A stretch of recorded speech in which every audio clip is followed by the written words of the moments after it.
CM টিপুলেট 3.0 online start কেতিয়াৰ পৰা হ'ব সকলোৱে সুধি আছিলে বয়স কিমানৰ পৰা কিমান হ'ব লাগিব সকলোৱে সুধি আছিলে কোৱালিফিকেশ্যন কিমান লাগে কিমান পাছ কৰিলে আপোনালোকে আবেদন কৰিব পাৰিব সকলোৱে সুধি আছিলে CM টিপুলেৰ অধীনত আপোনালোকে 2 লাখৰ পৰা 5 লাখ টকা পৰ্যন্ত পাব কেনেকৈ পাব জানিবৰ বাবে আপোনালোকে ভিডিঅ'টো শেষলৈকে চাব আপুনিও পাব যদি আপোনালোকে অনলাইন কৰে প্ৰথমতে জানো আহক CM টিপুলে মানে কি CM টিপুলে মানে হৈছে চিফ মিনিষ্টাৰ আত্মনিৰ্ভৰ অসম অভিযান অসমৰ শিক্ষিত যুৱক যুৱতীসকলক যিখিনি নিবনুৱা যুৱক যুৱতী আছে তেওঁলোকক স্বনিৰ্ভৰশীল হ'বৰ বাবে স্বাৱলম্বী হ'বৰ বাবে চৰকাৰে 2 লাখৰ পৰা 5 লাখ টকা আগবঢ়ায় সেই পইচা আধা পইচাটো আপোনালোকক ব্যৱসায় বাণিজ্য কৰিবৰ বাবে ফ্ৰীকে দিব মানে গোটেইটোৱে দিব প্ৰথম 50% আপোনালোকক ফ্ৰীকে দিব সাবসিডি থাকিব আৰু 50% আপোনালোকে চৰকাৰক ঘূৰাই দিব লাগিব উইথাউট ইন্টাৰেষ্ট ধৰি লওক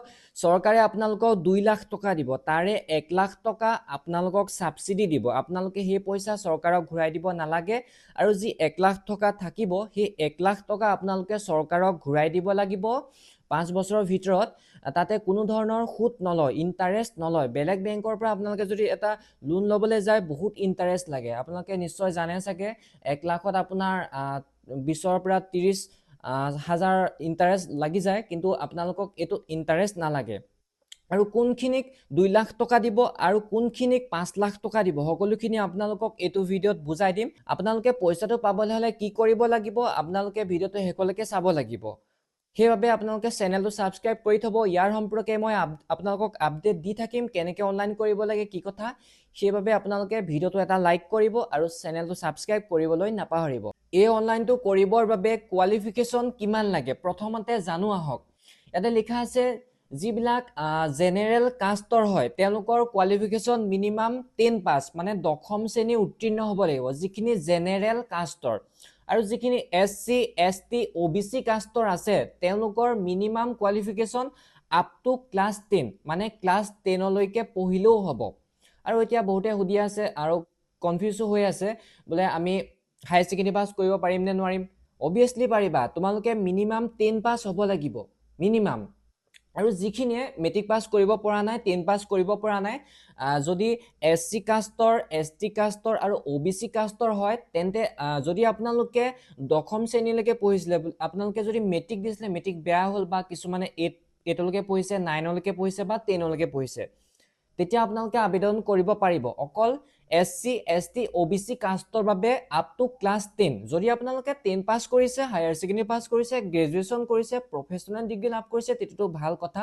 মিনিমাম কোৱালিফিকেশ্যন ন্যূনতম আপোনালোকৰ হ'ব লাগিব আপ টু ক্লাছ 10 দশম শ্ৰেণীলৈকে আপোনালোকে পঢ়িলেও হ'ব দশম শ্ৰেণী উত্তীৰ্ণ নহলেও হ'ব কিন্তু যিখিনি জেনেৰেল কাষ্টৰ আছে জেনেৰেল কেটেগৰী আছে তেওঁলোকে কিন্তু মেট্ৰিক পাস কৰিবই লাগিব হেতু খালি আপোনালোকে মনত ৰাখিব তাৰ পিছত হে যিখিনি কথা কলো এতিয়া হে কেটেগৰীটোত 2 লাখ টকা দিব যিখিনি আপুনি যদি মেট্ৰিক পাস কৰিছে বা মেট্ৰিকলৈকে পঢ়িছে আপুনি যদি ডিগ্ৰী কৰিছে ডিপ্লোমা ITI পলিটেকনিক কৰিছে পোষ্ট গ্ৰেজুৱেচন কৰিছে তেতিয়া হেতু পৰিব 2 লাখ টকা স্কিমত পৰিব তেতিয়া আপোনালোকে 2 লাখ টকা পাব আপোনালোকৰ যদি প্ৰফেশনাল আপোনালোকে ডিগ্ৰী লৈছে ধৰি লওক ইঞ্জিনিয়াৰিং হওক MBBS হওক BDS হওক ভেটেৰিনাৰী ফিচাৰী হওক LLB হওক এইবিলাক বস্তুটোত আপোনালোকক 5 লাখ টকা দিব আৰু ইয়াতে মই আগতে এটা ভিডিও দিছিলো তাতে বহুতখিনি কথা মেনশন নাছিলে প্ৰফেশনাল ডিগ্ৰীত কি আছিলে আপোনালোকে যদি ইয়াতে চাবলৈ যায় প্ৰফেশনাল ডিগ্ৰীত কি পৰে প্ৰফেশনাল ডিগ্ৰীত বহুতখিনি পৰে তাৰ ভিতৰত যোনে এপ্লাই কৰিছিলে যোৱা বছৰ তাৰে মই লিষ্টটো ইয়াতে মই গাই দিছো যিখিনি বিটেক হয় তেওঁলোকে আবেদন কৰিব পাৰিব LLB খিনি আবেদন কৰিব পাৰিব বি ফাৰ্ম খিনি আবেদন কৰিব পাৰিব BDS খিনিয়ে এমটেক খিনিয়ে বেচলৰ অফ ভেটেৰিনাৰী খিনি আবেদন কৰিব পাৰিব CS CS MBBS BSc agriculture BSc fisheries খিনি আবেদন কৰিব পাৰিব মানে যোৱা বছৰ এইখিনি প্ৰফেশনাল ডিগ্ৰী আবেদন কৰিছিলে যোৱা বছৰ প্ৰফেশনাল ডিগ্ৰীৰ কোৰ্সত আবেদন কৰা সংখ্যা বহুত কম 282 অকল আৰু যোৱা বছৰ যিখিনি হায়াৰ সেকেন্ডাৰী পাস কৰিছে তাৰ সংখ্যা বহুত বেছি 42325 জন যুৱক যুৱতী আবেদন কৰিছে মেট্ৰিক পাস কৰা 32408 জন যুৱক যুৱতী আবেদন কৰিছে আৰু যিখিনি গ্ৰেজুৱেট হয় গ্ৰেজুৱেচন কৰা 25726 গৰাকী আবেদন কৰিছে আপ টু ক্লাছ 10 দশম শ্ৰেণীলৈকে পঢ়া SC ST OBC কাষ্টৰ ৭,২৫৮ জন যুৱক যুৱতীয়ে আবেদন কৰিছে। পোষ্ট গ্ৰেজুৱেশ্যন কৰা ১,৮৫৯ জনে আবেদন কৰিছে। ITI পলিটেকনিক ডিপ্ল'মা কৰা ১,০৭০ জনে আবেদন কৰিছে আৰু প্ৰফেচনেল ডিগ্ৰী কোৰ্চত ২৮২ জনে আবেদন কৰিছে। ঠিক আছে, এতিয়া আপোনালোকৰ কোৱালিফিকেশ্যনখিনি ক্লিয়াৰ হৈ গ'ল। এতিয়া আহিলে বয়স কিমান লাগিব। বয়স ২৮ বছৰৰ পৰা ৪৫ বছৰৰ ভিতৰত হ'ব লাগিব। ৪৫ বছৰৰ তলৰ হ'লে আপোনালোকে আবেদন কৰিব পাৰিব। ২৮ৰ পৰা ৪৫ তেতিয়া আপোনালোকে আবেদন কৰিব পাৰিব। এই অনলাইনটো আবেদন কৰিবৰ বাবে ডকুমেণ্টছ কি কি লাগে সকলোখিনি কথা মই আগৰ ভিডিঅ'ত কোৱা আছে। ধৰি লওক আপোনালোকৰ ডকুমেণ্টছ লাগিব Aadhaar card, PAN card, voter card, bank passbook, কিছুমান ডকুমেণ্টছৰ কথা কৈ দিছোঁ মই। প্ৰজেক্ট ৰিপৰ্ট লাগিব, আপোনালোকৰ মাটি ডকুমেণ্ট লাগিব, লেণ্ড ডকুমেণ্টো লাগিব, যদি আপোনালোকৰ কিবা চাৰ্টিফিকেট আছে স্কিল ট্ৰেইনিঙৰ সেইবিলাক লাগিব।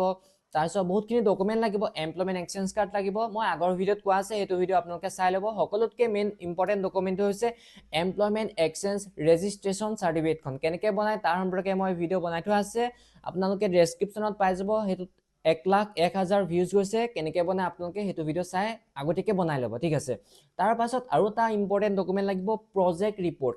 প্ৰজেক্ট ৰিপৰ্ট কেনেকৈ বনায় আপোনালোকক মই ভিডিঅ' আনি দেখাই দিম। বহুতে কমেণ্ট দি আছিলে প্ৰজেক্ট ৰিপৰ্টৰ ওপৰত ভিডিঅ' লাগে। হয়, প্ৰজেক্ট ৰিপৰ্টৰ ওপৰত ভিডিঅ' মই আনিম। এতিয়ালৈকে যিহেতু অনলাইনটো অহা নাই সেইবাবে মই অলপ ৱেইট কৰি আছোঁ। যেহেতু 2 এদিনত প্ৰজেক্ট ৰিপৰ্টৰ ভিডিঅ' আহিব, সেইবাবে আপোনালোকে চেনেলটো ছাবস্ক্ৰাইব কৰি থ'ব। অনলাইন মাৰ্চ মাহতে হ'ব, যিহেতু মামাই ক'লে মাৰ্চ মাহতে খুলি দিব। মাৰ্চ মাহত ৰেজিষ্ট্ৰেশ্যন প্ৰক্ৰিয়াটো হ'ব। আপোনালোকে ৰেজিষ্ট্ৰেশ্যনটো কৰিব লাগিব। কেনেকৈ কৰে আপোনালোকক মই ধুনীয়াকৈ শিকাই দিম, আপোনালোকক গাইড দিম। আপোনালোকে চেনেলটো ছাবস্ক্ৰাইব কৰিব আৰু ভিডিঅ'টো ভাল পালে লাইক কৰিবলৈ নাপাহৰিব। Bye bye.